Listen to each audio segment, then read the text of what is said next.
கிருஷ்ணவேணி சாருவை பார்த்து கேக்குறாங்க, நீ மாத்திரம் வந்திருக்க சாரு, மாப்பிள்ள எங்க? அண்ணன் பார்த்த உடனே சாருவோட பேக நோண்ட ஆரம்பிக்கிறாரு. மாப்பிள்ள எங்க? நான் இந்த வீட்டுக்கு வரக்கூடாதா சொல்றாரு. பிறந்த வீடுதாம்மா சாரு, மாப்பிள்ள எங்க? மாப்பிள்ளையோட சண்டையாமா? நான் இந்த வீட்டுக்கு வந்தாலே சண்டை போட்டுட்டு வந்தேன்னு முடிவே பண்ணி வச்சிருக்கீங்களா? எப்பயும் அப்படிதானேமா பண்ணுவ? பிறந்த வீடுன்னு வந்தேன் பாருங்க, என்னைய சொல்லணும், நான் கிளம்புறேன். பார்வதி சொல்றாங்க, சாரு அஜய் கல்யாணமா வந்திருக்கா, விக்ரமுக்கு வேலை அதிகமா இருக்கும், அதனால வர முடியல, கல்யாணத்துக்கு வந்துருவாரு மாமா. கிருஷ்ணவேணி கேக்குறாங்க, சொல்ல வேண்டியதானே சாரு? பார்வதி சொல்றாங்க, வந்த உடனே கேட்டா அவளுக்கு கோவம் தானே வரும், சண்டையெல்லாம் இருக்காது சாரு, பாத்தீங்களா? சொல்றாரு, நீ சொன்னது உண்மையா இருந்துச்சுன்னா எங்களுக்கு சந்தோஷம் தானே. பார்வதி உள்ள கூட்டிட்டு போ சாருவ. சாருவக்கா, மாமா கூட சண்டை போட்டு வந்தேன்னு நினைச்சேன், சண்டை போடலையாக்கா? அவங்க போட்டோம், நம்ம ஏதாவது சாப்பிடுவோம். பார்வதி கேக்குறாங்க சாரு கிட்ட, நான் கேக்குறேன்னு தப்பா எடுத்துக்காத, இப்ப ஏன் சண்டை போட்டுட்டு தான் வந்தியா? திருந்தவே மாட்டேறாரு, நான் சொல்றதையும் கேட்க மாட்டேறாரு, பொய் சொல்லிட்டு அவரு செக்ரட்டரியோட ஊர் சுத்திக்கிட்டு இருக்காரு. உண்மையான மனுஷன்னா பொய் சொல்லக்கூடாது. அண்ணன் உங்ககிட்ட பொய் சொன்னா எப்படி இருக்கும் உங்களுக்கு?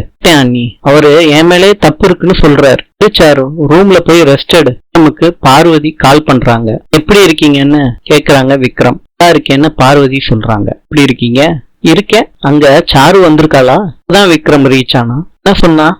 என்னதான் பிரச்சனை உங்க ரெண்டு பேத்துக்குள்ள? இதெல்லாம் விக்ரம் சொல்றாரு. விக்ரம், இதெல்லாம் பொசசிவ்னஸ்னால வர்ற சண்டை தான், பேசி சரி பண்ணிக்கலாம் விக்ரம். நானும் அததான் ட்ரை பண்றேன் பார்வதி, ஆனா முடியல. பாத்துக்கலாம், நான் சாருவுக்கு புரிய வைக்கிறேன். தப்பா யோசிக்காதீங்க விக்ரம், கல்யாணத்துக்கு வந்துருங்க விக்ரம். கண்டிப்பா வந்துடுறேன் பார்வதி. சாரு சாப்பிடாம வந்துட்டா சாப்பிட வைங்க பார்வதி. லவ்வ வச்சுக்கிட்டு ஏன் விக்ரம் அடிச்சுக்கிறீங்க?